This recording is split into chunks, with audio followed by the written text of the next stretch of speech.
Magandang gabi kapatid kaibigan, narito po akong muli ang inyong kaibigan si Brother Albert na magbabahagi ng salita ng Diyos sa gabing ito. Ang topic ko sa gabing ito ay pinamagatan ko na For whom did Christ obey and suffer?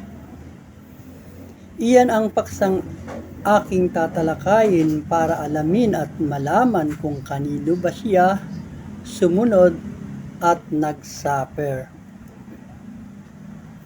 Mga kapatid kaibigan, kung mapapansin ninyo, yan ay kinapapalooban ng dalawang katanungan. Una, kanino siya sumunod? Pangalawa, kanino siya nag-suffer? Iyan ang dalawang katanungan na magkakasama nating sasagutin sa tulong at gabay ng banal na Espiritu ayon sa kung ano ang sinasaad ng banal na kasulatan. Ating unahin sagutin ang tanong na kanino siya sumunod. Mga kapatid, kaibigan ng ating Panginoong Hesukristo, alam naman natin na ang kanyang pangunahing layon ay sumunod sa kalooban ng Diyos Ama. Wala pong ibang layunin ng ating Panginoong Hesukristo kung hindi ang sumunod sa kalooban ng Diyos Ama. At iyan ay sinusuportahan ng talata sa John chapter 5 verse 13 na ganito po ang sinabi. Atin pong basahin. Can of mine own self do nothing, as I hear, I judge, and my judgment is just because I seek not my own will, but the will of the Father which hath sent me. Ano po ang sabi? Basahin po natin sa Tagalog. Hindi ako makagagawa ng anuman sa aking sarili. Humahatol ako ayon sa aking narinig, at ang paghatol ko'y matuwid, sapagkat hindi ko pinaghahanap ang aking sariling kalooban, kung hindi ang kalooban niyaong nagsugo sa akin. Maliwanag po ang pagkakasabi, kapatid kaibigan, ng talata. Ang kalooban niya ay ang nagsugo sa akin. Yun ang kaloob na gusto niyang sundin, ang kalooban na nagsugo sa kanya. Sa Lucas chapter 22 verse 42 ay ganito naman ang sinabi, saying, Father, if you be willing, remove this cup from me. Nevertheless, not my will, but thy be done. Yan po ang isa pang suportang talata na nagpapatunay na ang layunin ng ating Panginoon ay sumunod sa kalooban ng Diyos Ama. Basahin po natin sa Tagalog na sinabi, Ama, kung ibig mo, ilayo mo sa akin ang sarong ito, gayon may huwag mangyari ang aking kalooban kung hindi sa iyo. Kapatid kaibigan, sa dalawang talata na ating narinig at nabasa ay nagpapatunay na ang layunin ng ating Panginoong Hesukristo ay masunod ang kalooban ng Diyos Ama. Yan po ang sinabi at nasulat sa mga talatang ating nabasa.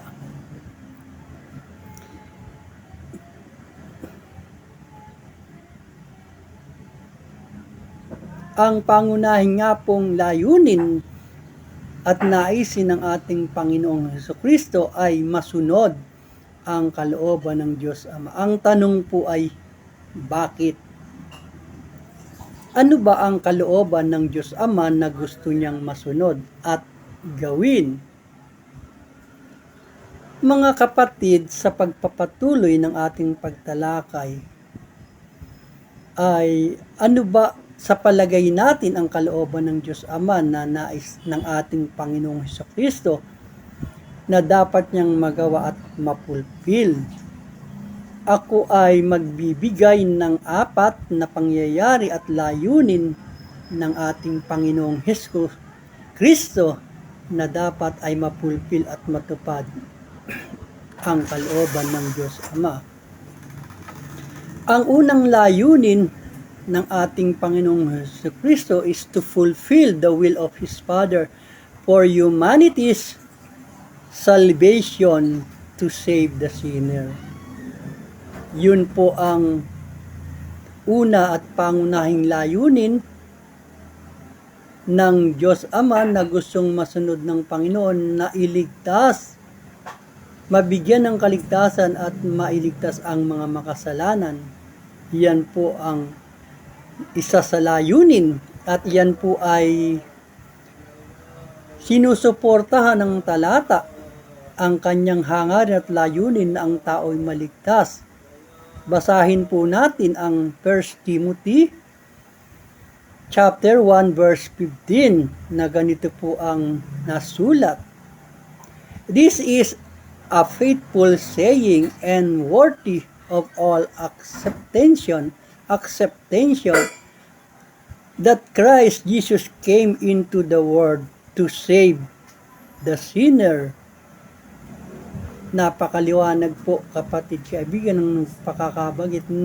Tapat ang pasabi at nararapat tanggapin ng lahat na si Kristo Jesus ay naparito sa sanglibutan upang iligtas ang mga makasalanan. Yan po ang pangunahing layon ng Panginoon, to save the lost, to save the sinner. Yan po ang unang layunin ng ating Panginoon na gusto niyang magawa ang kalooban ng Diyos Ama na mailigtas ang mga tao, particular tayong mga taong makasalanan.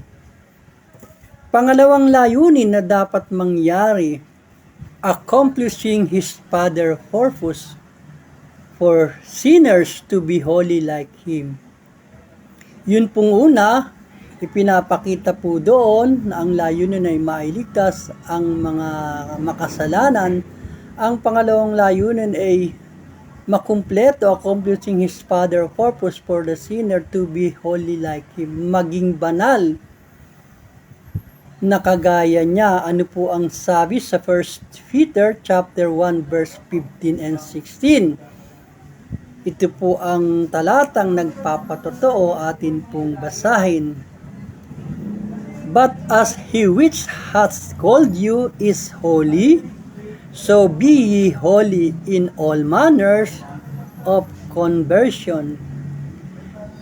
Sa Tagalog po, basahin natin, ngunit yamang banal ang sa inyo'y tumawag, ay magpakabanal na naman kayo sa lahat ng paraan at pamumuhay. Because it is written, be ye holy, for I am holy. Sapagkat nasusulat, kayo'y magpakabanal sapagkat ako'y banal. Iyon po, kapatid kaibigan, ang pangalawang layunin at kalooban ng Diyos Ama na gustong maisakatuparan ng Panginoon, na ang bawat isang mananampalataya hindi lamang naligtas kundi ang makumpleto na sila ay maging banal kung saan siya ay banal. Ayon po yan sa ating talatang binasa kani-kanina lamang. Pangatlong layunin na dapat mangyari, to complete His mission to bring all men who believes to be with Him forever. Yun po yung pangatlong layunin ng ating Panginoon, na makumpleto, madala ang sinumang taong maniniwala to believe, to bring all men to believe to be with Him forever, na mapa sa Panginoon magpakailanman. Yan po ang isa sa layunin, na ang mga mananampalataya ay makasama ng Panginoon magpakailanman. Ano po ang sinasabi Sa 1 Thessalonians chapter 1 verse 4:17 atin pong basahin. Then we which are alive and remain shall be caught up together with them in the clouds to meet the Lord in the air, and so shall we ever be with the Lord. Kung magkagayon tayong nangabubuhay na natitira ay aagawing kasama nila sa mga alapaap upang salubungin ang Panginoon sa hangin. Sa ganito'y sa Panginoon tayo magpakailanman. Ano daw po? Sa Panginoon magpakailanman. Yun po ang sabi. Sa John 14 chapter 3 ay ganito naman ang nasulat. If I go and prepare a place for you, I will come again and receive you unto myself, that where I am, there ye may be also. At kung ako'y pumaroon at kayo'y may paghanda na ng kalalagayan, muli akong paparito at kayo'y tatanggapin ko sa aking sarili, upang kung saan ako naroon, kayo naman ay dumuon. Yan po ang isang layunin ng Diyos Ama na gustong magawa ng ating Panginoon, na kung saan daw po naroon ang Diyos ay kasama tayong duroon. Yun po ang sabi, kung magkagayon daw po siya ay magipagkahanda tayo ng dakong kalalagayan, at pagkatapos ng paghanda siya ay babalik at paparito upang paparito upang tanggapin ko kayo sa aking sarili, upang kung saan ako naroon kayo naman ay dumuon. Maliwanag po kapatid kaibigan ang pagkakasabi ng talata na naisin ng Panginoon kung saan siya naroon tayo naman ay dumuon. Yan kapatid kaibigan ang pangatlong layunin. Sa pang-apat na layunin na dapat mangyari na kalooban ng Panginoon, He must submitted Himself to the will of the Father, allowing Himself to be crushed for the healing of mankind. Yan din po ang isa sa kalooban ng Diyos Ama, na tayo ay magkaroon ng kagalingan for the healing of the mankind. Ang kapalit po ng pagkapako ng mga sugat ng mga latay na danas ni Kristo sa krus ng Kalbaryo, ang kapalit po niyan kapatid kaibigan ay ang ating kagalingan. Atin nga pong basahin ang Isaiah 53:5 kung ano po ang sinasabi patungkol diyan sa ating tinurang tinatalakay. But He was wounded for our transgression, we have bruised our iniquities, that the chastisement of our peace was upon Him, and with His stripe we are healed. Ngunit siya'y nasugatan dahil sa ating mga pagsalangsang, siya'y nabugbog dahil sa ating kasamaan, ang parusang tungkol sa atin, kapayapaan ay sa Kanya, at sa pamamagitan ng Kanyang mga latay ay nagsigaling tayo. So, yung pong dinaranas ng Panginoon, nabugbog, sugat sa krus ng Kalbaryo, ang kapalit po noon ay ang ating kagalingan. Ayon po yan sa binasa nating talata sa Isaiah 53, chapter 53, verse 5.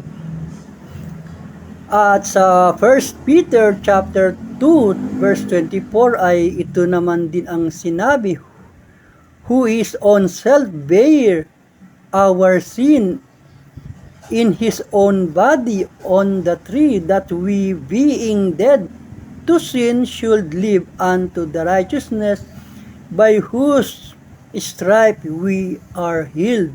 Na siya na rin ang nagdala ng ating mga kasalanan sa kanyang katawan sa ibabaw ng kahoy, upang pagkamatay natin sa mga kasalanan ay mga buhay naman tayo sa katuwiran.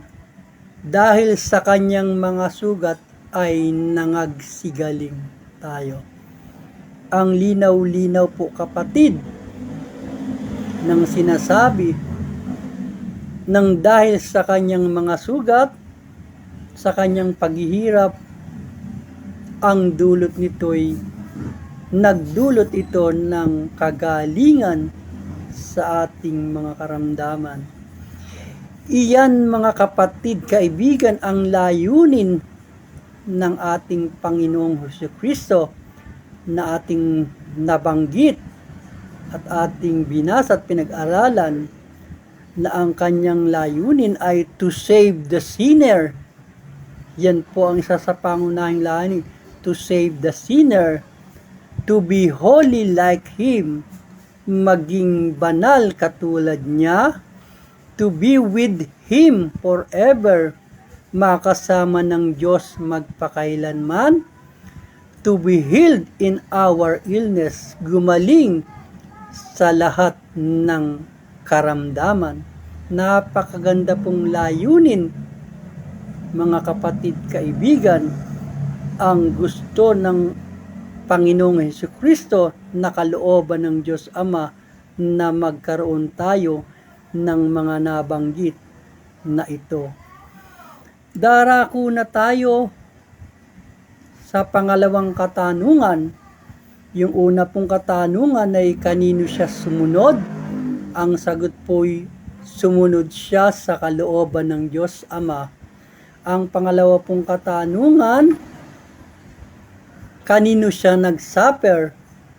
Mga kapatid, kaibigan, ako ay magbibigay ng 5 pagdurusang dinanas ng ating Panginoon Jesucristo, at narito ang pagkakasunod. Christ suffered for human sins. Christ suffered at the hands of Pontius Pilate, Roman soldiers, religious leader, even to his friends. Yan po yung 5 pagdurusang naranasan at dinanas ng ating Panginoon sa ating mga nabanggit. Una, Christ suffered for all humanity. Yan naman po talaga ang pangunahing dahilan. Nagsuffer siya para sa sangkatauhan. According to Christian theology, Jesus Christ suffered for all humanity. His suffering was designed to satisfy divine justice for the sin of the world, acting as substitute to reconcile humanity with God. Sa Tagalog po, nagdusa si Jesus Kristo para sa buong sangkatauhan. Ang kanyang pagdurusa ay itinilaga upang bigyang satisfaction ang banal na katarungan para sa mga makasalanan ng sanglibutan na nagsilbing kahalili upang pagkasunduin ang sangkatauhan at ang Diyos. Magbigay po ako, kapatid, ng konting background. Kung magbabalik po tayo sa aklat ng Genesis, alam naman po natin nung una ang tao ay nasa mabuting kalagayan, may kaugnayan sa Diyos. Pero alam naman po natin na ang tao ay na-fall, nahulog po ang tao sa kasalanan. At yan po ay nangyari sa unang tao ng ating magulang na si Adan at si Eva. At dahil nga po sila'y nahulog, nagkaroon po ng separasyon, nahiwalay po ang tao sa Diyos. Dahil ang Diyos ay banal, ang tao ay makasalanan. So, kaya po ang nangyari ay ibinigay ng Panginoong Jesucristo, ng Panginoong Diyos ang ating Jesucristo, ang ating Panginoong Jesucristo para po ano po ang sabi doon sa papagkasunduin, magsilbing kahalilip upang pagkakasundin ang sangkatawan at ng tao. Dahil nga po nagkaroon ng separation, nagkaroon po ng gap, nahiwalay po ang tao mula noon. At para po ito ay ma-reconnect at ma-reconcile, kapatid, kaibigan, ang Diyos na rin ang gumawa ng paraan. Kapatid, ang kaparaanan at kasagutan, ang Diyos ang gumawa. Ang kaligtasan ng tao, kapatid, ay nagmula sa itaas. Hindi ang tao ang umabot sa Diyos. Ang Diyos ang umabot sa tao sa pamamagitan ng pagpapadala ng kanyang anak na si Hesus Kristo, upang ang taong nawalay sa Diyos sa pamamagitan ni Kristo'y maibalik, mareconcile at muling maikunik sa Diyos sa pamamagitan ng pagtanggap kay Kristo na siyang ibinigay na mediator ng Diyos sa ating mga tao, kung saan ay sinabi sa Biblia, there is one mediator between man and God, the man Christ Jesus.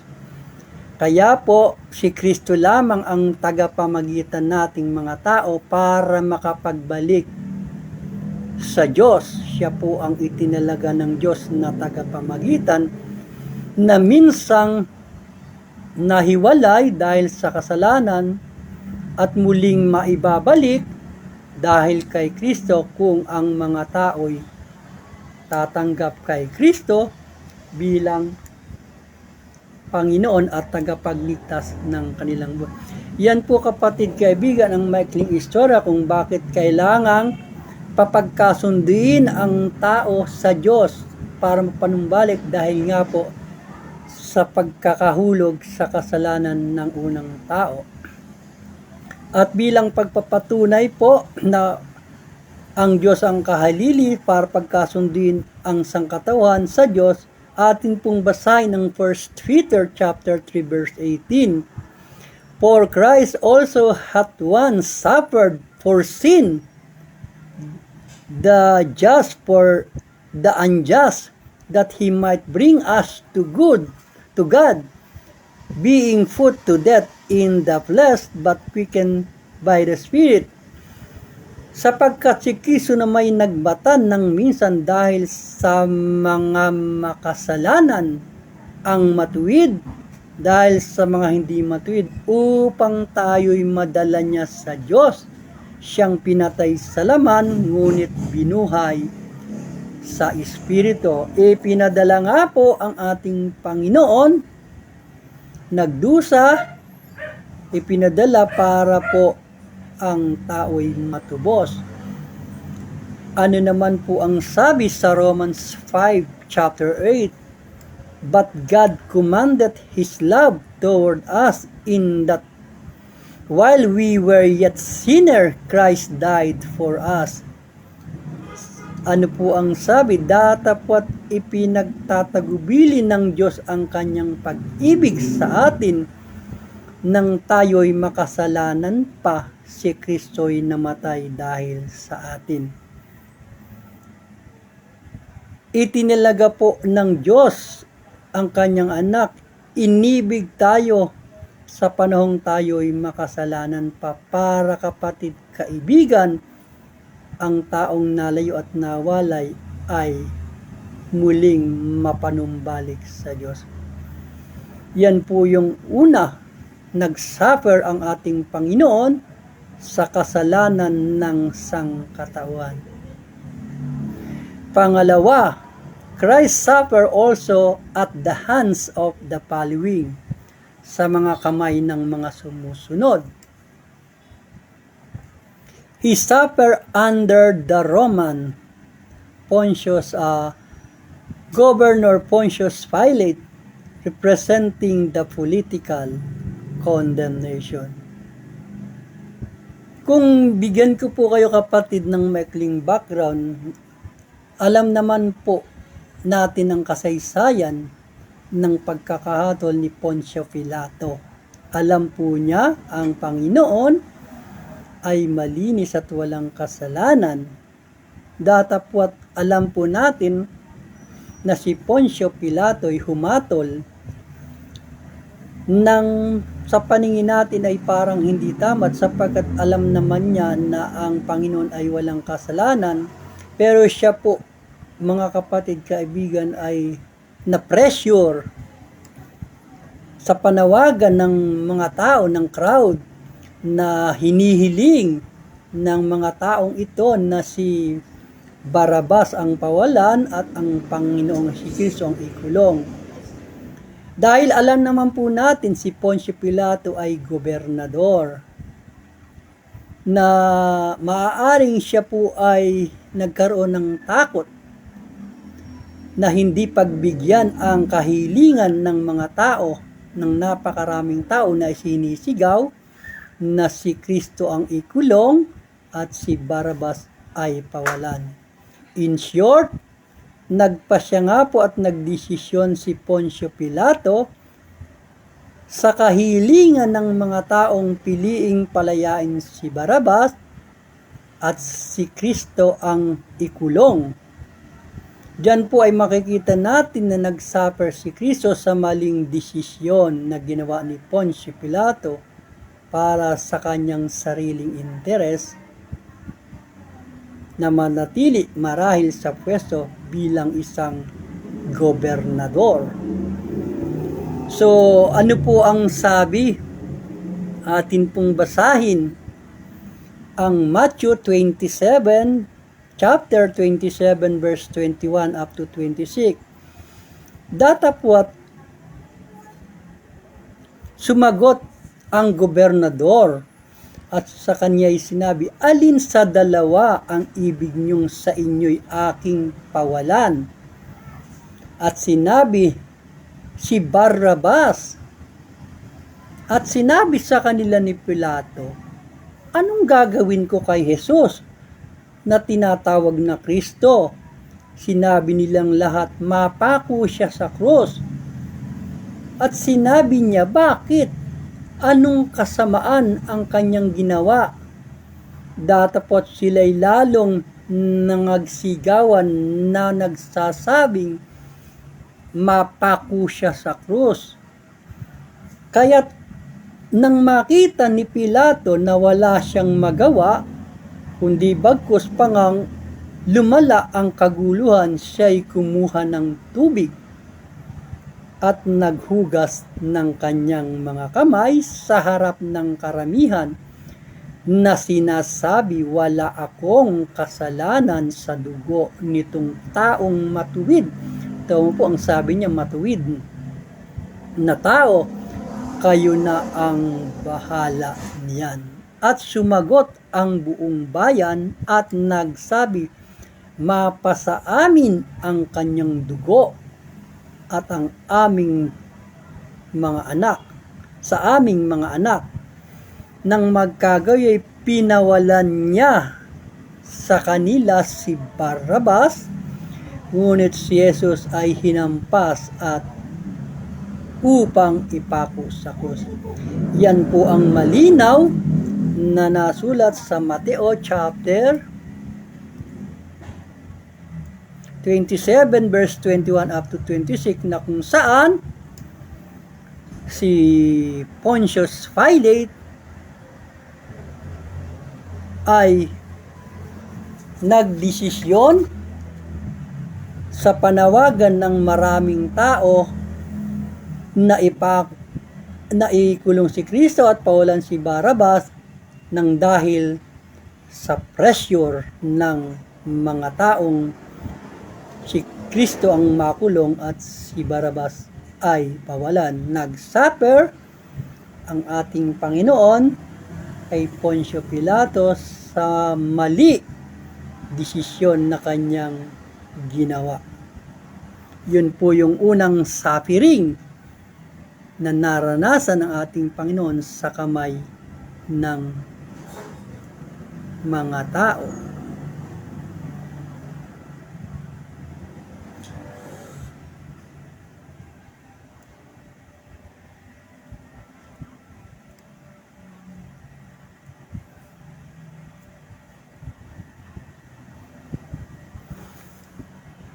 Pangalawa, Christ suffered also to Roman soldier.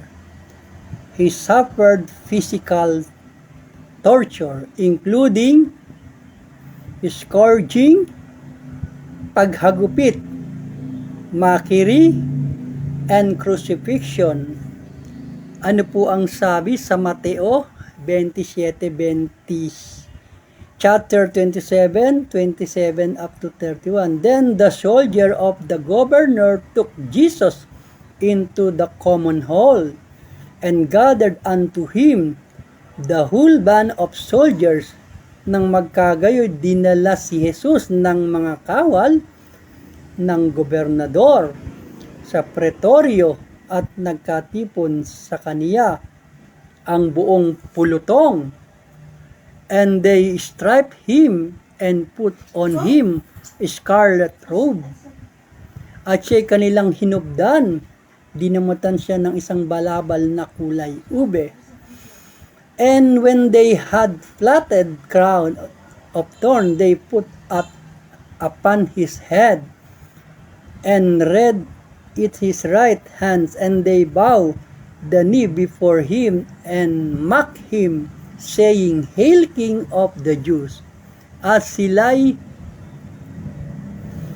nangagkamakaman ng isang putong ng tinik na ipinutong sa kanyang ulo at inilagay sa kanyang kamay niya ang siyang tambo. Siya'y nagsilod sa harap niya at siya'y kanilang nilibak at nagsipagsabing, Magalak, Hari ng Hudyo. At siya'y kanilang niluran, kinuha nila ang tambo at sinaktan siya sa ulo. At nang siya'y kanilang mailibak, ay hinubdan nila siya ng balabal at isinuot sa kanya ang kanyang mga damit at kanilang inilabas siya upang ipako sa krus. Ganyan po ang pagdurusang dinanas ng ating Panginoon sa kamay ng mga sundalong Romano, na dinanas po niya sa kamay nila.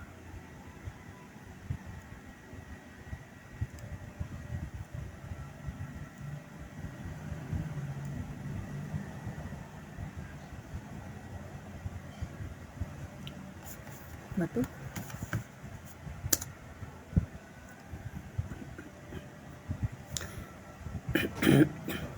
Pangatlo po, Christ also suffered in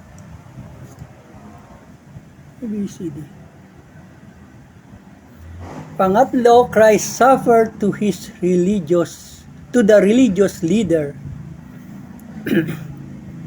He suffered at the hands of the Jewish authorities and the crowd that demanded his death. Yan po ang hiniling ng mga tao sa Mateo 27:20. Yan po ang mababasa.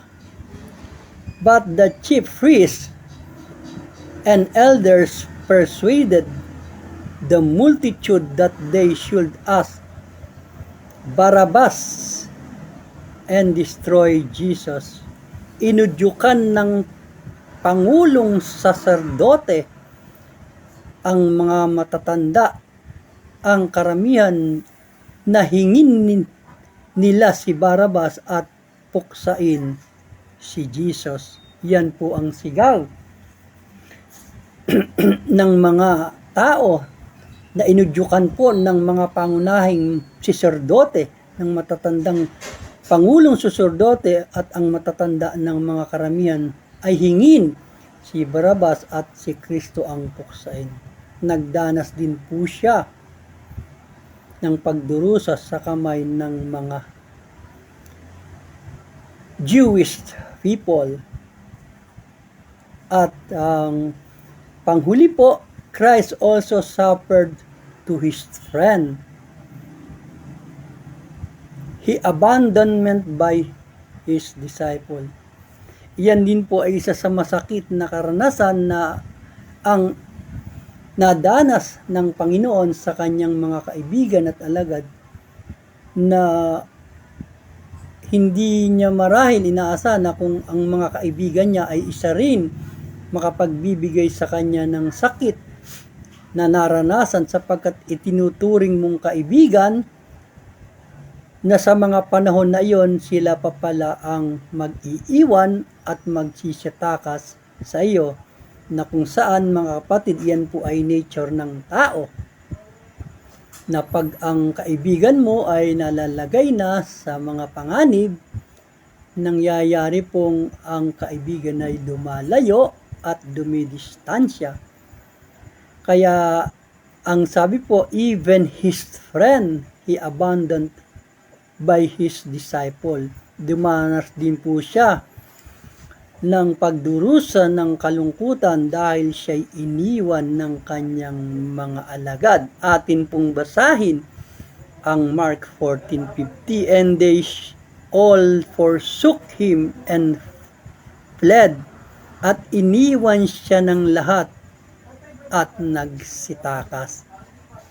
Sa John chapter 6 verse 66 ay nasulat naman po ang ganito, from that time many of his disciples went back and walked no more with him. Dahil dito'y marami sa kanyang mga alagad ay nagsitalikod at hindi na nagsisama sa kanya.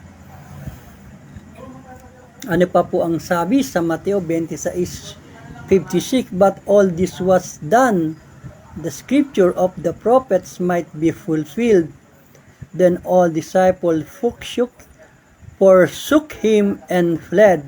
Datapot nangyari ang lahat ng ito upang matupad ang mga kasulatan ng mga propeta na magkagayoy iiwan siya ng lahat ng mga alagad at nagsitakas.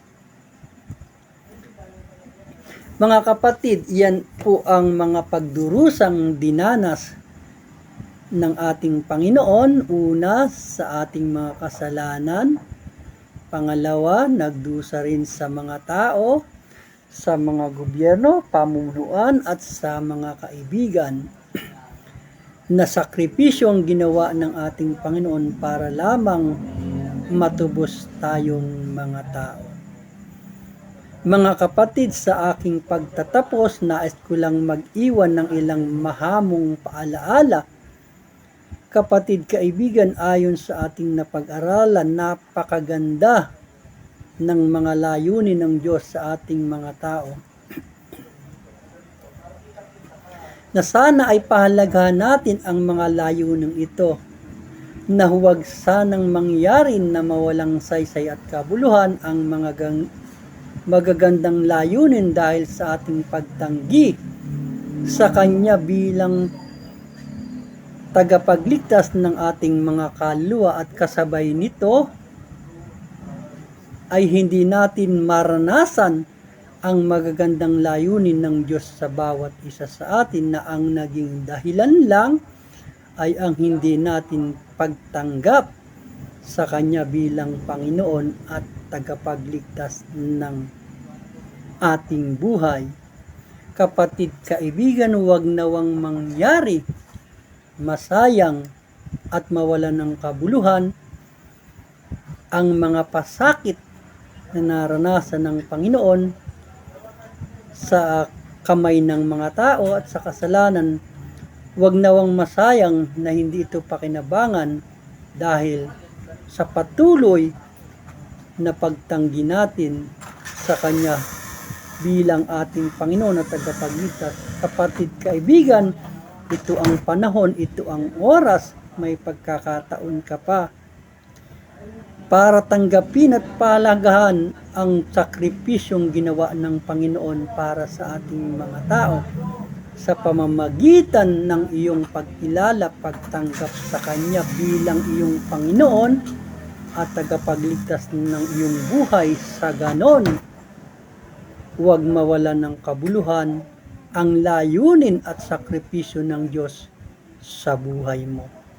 Maraming salamat kapatid kaibigan sa maikling oras ng pagsama sa akin sa gabing ito sa pagtalakay ng paksang pinamagatan ko na For whom did Christ obey and suffer?